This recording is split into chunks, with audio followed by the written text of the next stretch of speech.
¿Es el ego nuestro enemigo? El ego en términos psicológicos se refiere a la parte de nuestra mente que se identifica con el yo. Es el centro de la autoconciencia y el sentido de identidad.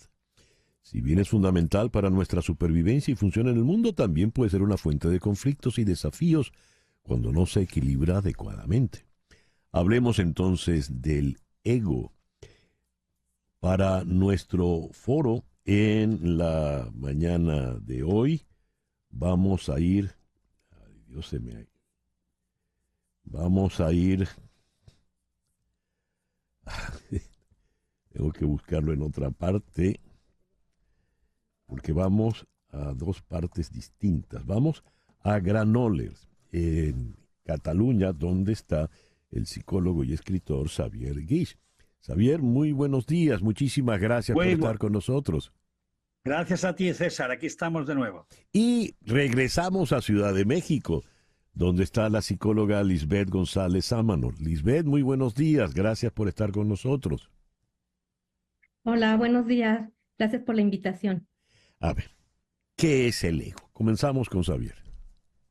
El ego es la expresión latina del yo y efectivamente pues es el sentido de identidad que generalmente tenemos, aunque el ego cuando nos lo nombramos suele ser para indicar no exactamente el sentido del yo, sino para de algún modo nombrar aquellos mecanismos que los seres humanos tenemos para defendernos de cualquier ataque exterior a nivel Ujú, psicológico. Es decir, tenemos una serie de mecanismos que los usamos para preservar justamente nuestro sentido de identidad. Y esos mecanismos cuando funcionan, la proyección, la sublimación, la represión, etcétera, etcétera, ese conjunto de mecanismos son a través de los cuales funciona el ego. Fíjate que la palabra egoísmo ya ujú. nos está hablando justamente de esa tensión y atención hacia uno mismo, hacia su propia perseverancia. Ahora me lo voy a decir bien. A preservar justamente esa parte que es nuestra propia conciencia. Ahora, repito, el ego, visto desde el punto de vista literal, simplemente es el yo que usamos para estar en la vida, para entendernos con los demás, para sobrevivir, para ir al mercado, etcétera, etcétera. Es decir, no es una entidad en tal, es decir, si nos buscan el ego dentro de nosotros no lo van a encontrar por ningún lugar. Entonces, es Ujú. una construcción, es un constructo que creamos los humanos para poder entendernos y tener esa autoconciencia a disposición para vivir. ¿Y cómo lo ve Lisbeth González en Ciudad de México? El ego es la consolidación de tu personalidad.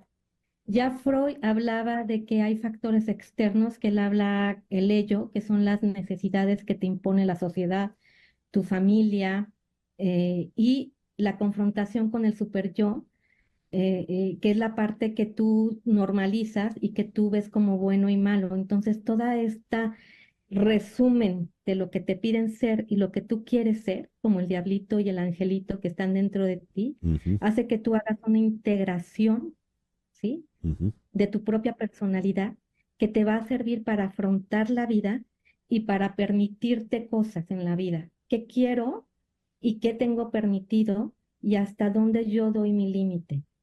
Y me voy a mirar a mí mismo a través de la consolidación que he hecho de los de afuera y mi yo interno, mi personalidad, mi temperamento nato, con las exigencias del mundo exterior. Y yo me voy a regular y voy a responder al mundo de afuera desde cómo me pude integrar psicológicamente. Puede haber un ego muy, muy grande o un ego muy, muy pequeño, y si es así, ¿eso en qué se traduce en una persona dada? Le pregunto a Xavier Guix. Los dos son egos. Ujú, A veces creemos que el ego es el narcisismo, ¿no? Normalmente ujú, la palabra que describe mejor la exaltación del ego, la exaltación del yo es el narcisismo. Toda ujú, esa persona que es como Narciso, que está enamorada de sí misma, que ujú. se ve a sí misma hinchada y se ve a sí misma como grandilocuente. En cambio, no tenemos en cuenta esas personas que justamente hacen todo lo contrario, que no, que van por la vida de chiquitas, que lo hacen todo pequeñito, yo soy como una hormiguita, yo soy poca Ujú. cosa, yo pobre de mí. Entonces el pobre de mí, el victimismo, es otra forma de ego, porque de algún modo esa persona está reclamando la atención hacia ella y que le tengamos en una consideración especial. Y justamente esas personas que tienen el ego pequeñito, pequeñito, pequeñito, son las que después te la meten por detrás, son las que después te apuñalan por la espalda. Y dices, ¿cómo fue? ¿Cómo fue esa persona tan pequeñita que me apuñaló por la espalda? Es que ahí estaba guardando todo dentro de sí, pero no lo parecía. Por lo tanto, tanto el exaltado, que sería el narcisismo, como el victimismo, son dos expresiones exaltadas extremas del ego. Del agua mansa líbreme Dios, ¿no? Decía el refrán aquel que Algo así. de la brava me libro yo. Lisbeth habló del super yo y ya ahí entramos en los terrenos freudianos. El ego puede ser un enemigo personal, puede ser un inconveniente para mí, ese super yo, Lisbeth. Sí, un ejemplo muy interesante, lo metafórico, lo encontramos en la película El Cisne Blanco, El Cisne Negro, Ujú. ¿sí? En el Ajá. cisne negro podemos ver el juego del yo positivo, que es el blanco, que es el perfeccionista, el que tiene todo bajo el control, pero en el cisne negro vemos esa parte que nos puede dañar, ¿sí? Y si no controlamos esa parte de afuera, ¿sí? Que es la exigencia, en este caso, del mundo exterior, pero también la propia exigencia, ¿sí? Es el equilibrio entre la máscara, y aquí entraríamos con otro autor que habla de las máscaras, que es Carl Jung, donde si tú no dominas tu máscara, tu parte negativa que todos tenemos, te puede comer, ¿sí? Este es un juego entre lo positivo interno, lo desarrollado y lo no desarrollado. Entonces, es bien importante mirar esa parte oscura que todos tenemos y poderla administrar. Es una tendencia que no es que va a desaparecer, porque se genera los primeros años de vida, hasta Ujú. lo puedes heredar, pero sí lo puedes administrar, pero esta parte te puede dominar y es donde hay que trabajar en un proceso psicoterapéutico. Sí, Sí. justamente, fíjate que César, que Ujú. acabo de escribir un libro que se titula El problema de ser demasiado bueno, que Ujú. precisamente está hablando de eso, de que hay muchas personas cuya conciencia moral, el sentido del deber, está a tal nivel de presión que efectivamente están dominados por el superior. Por lo tanto, esa conciencia moral, el bien y el mal, en muchas personas se convierte en su forma de estar en la vida. Y eso es fastidioso porque realmente no te permite ser tú mismo, sino que siempre tienes que estar pendiente justamente de si haces bien, si haces mal, y también lo que los demás hacen que está bien y que está mal, ¿no? Entonces, Ujú. es un vivir desde el juicio, desde una conciencia absolutamente moral. Es vivir dependientes de los demás, dependiendo de los demás.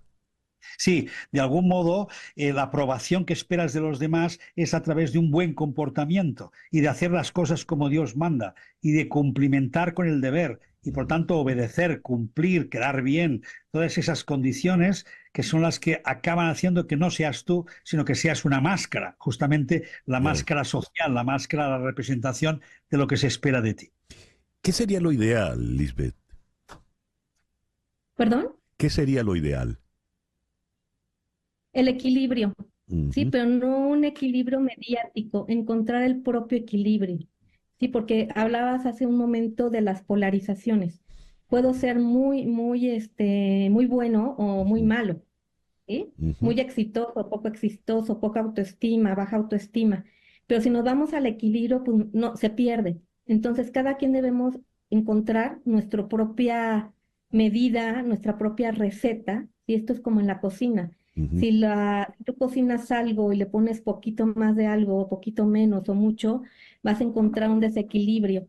Entonces, aquí lo importante es encontrar el equilibrio, el propio equilibrio y no llevarte a puntos de polarización, ¿sí? Y cuando tú te sanas y tú te administras, otra película que me gusta mucho, yo soy muy de películas, Ya que se veo. llama Mente Brillante, ¿no? En Ajá. Mente Brillante, cuando al final él ve sus fantasmas, los puede administrar. Entonces no tengamos miedo a ver nuestros fantasmas, nuestra sombra, pero también nuestra luz, y poder administrar nuestra sombra y nuestra luz y hacer un buen baile como al final lo logró la película del Cisne Negro, aunque le costó la vida, pero no necesitamos dar la vida para llegar a este equilibrio. En la llamada autoestima, ¿qué rol juega en todo esto, Xavier? Bueno, la autoestima al final son muchos autos, porque siempre lo reducimos a la autoestima, Ujú, pero de hecho la autoestima está cargada de autos. Autoconcepto, con qué concepto tengo de mí, la autoimagen, me gusto, no me gusto, gusto a los demás, creo que soy una persona ujú, gustosa, y sobre todo la autoeficacia. Entonces, muchas personas tienen en cuenta que la autoestima siempre es el merecimiento, el amor hacia mí mismo, en el sentido de hacerme el bien, en el sentido de tenerme en cuenta e incluirme en la experiencia y tenerme en cuenta como persona. Soy merecedor por el simple hecho de ser persona y estar en esta vida. Lo que pasa que luego basamos la autoestima no en este auto, sino lo basamos en los otros. Entonces queremos tener un concepto muy elevado o personas que tienen que cuidarse todo el día su imagen, tienen que hacerse operaciones, tienen que quedar bien delante de todo el mundo, o bien aquellas personas que son la mayoría que basan su autoestima en su autoeficacia, que ujú. significa que basan su autoestima en sus capacidades, en lo que saben hacer, en ser muy competitivas. Entonces, basan todo, lo que yo digo, todos los cestos, todos los huevos están puestos en el mismo cesto, que es el de la autoeficacia. Pero eso tiene un problema. El día que ya no rindes tanto, el día que fallas, el día que no llegas, el día que no alcanzas a ser tan competitivo, entonces te Sí. hundes. Por lo tanto, todo tiene que basarse en ese amor a uno mismo sin caer en los extremos, como hemos dicho, ni del narcisismo ni del victimismo. Y me gustaría oír tu opinión al respecto de la autoestima, Lisbeth, por favor. Bueno, la autoestima es encontrarte a ti mismo y equilibrar todas tus polaridades como lo hemos visto. Hay una palabra que está muy de moda y que hemos escuchado mucho, que es la empatía, ¿no? Ujú, Entonces ahorita trabajamos mucho por ser empáticos con los demás, sentarnos en la silla del otro, pero también podemos empezar a trabajar nuestra propia empatía, ¿sí? Aceptar el lugar que ocupamos en la sociedad o aceptar nuestras propias heridas sin ser un conformismo, ¿sí? Partir también de lo bueno que hemos logrado de nosotros mismos para poder generar ese autoconcepto. El concepto de uno mismo se forma de dos partes. De merecer, que viene mucho de la madre, ahí habría que trabajar mi relación primaria con la madre, cuánto merezco, y del autoconcepto que generalmente lo da el padre. Entonces, cuando yo soy empático con mi propia historia, cuando trabajo mis temas, cuando me miro, cuando yo valgo por mí mismo, no por por los otros. Hay un autor, un sociólogo que se llama Simon Bauman, que habla de la sociedad líquida y que dice que si no me ven, no existo. Entonces, empezar con el propio espejo y yo decirme a mí mismo, existo, esto ujú. hice bien, esto puede mejorar, porque vivimos en una sociedad donde nos da miedo que también nos observen lo que no está bien. Abrámonos a ese gran océano que es la propia existencia, la propia personalidad, nunca acabamos, y aceptemos nuestras partes a desarrollar y las partes buenas, y podemos hacer una danza con esto, una danza que nos permita vivir una vida más equilibrada. Mencionaste en algún momento que mucho de esto viene de algún elemento genético puede haber, pero viene de la formación inicial de cuando niño. ¿Esto se puede corregir a pesar de que se aprendió en la niñez? Pregunto, Lisbeth. Sí, se necesita trabajar la niñez, todos necesitamos trabajarla porque en los primeros años de vida se forma. Y el autoconcepto lo aprendemos en el primer año de vida con términos psicoanalíticos. Hay otro autor que es Eric Erikson, que me encanta, que de la primera relación con tu madre tú eres mirado o no mirado, ¿sí? Entonces sí hay que trabajar cómo fue tu nacimiento, cómo fueron tus primeros vínculos, qué te decían tus padres, qué no te decían, cómo fue tu llegada al mundo.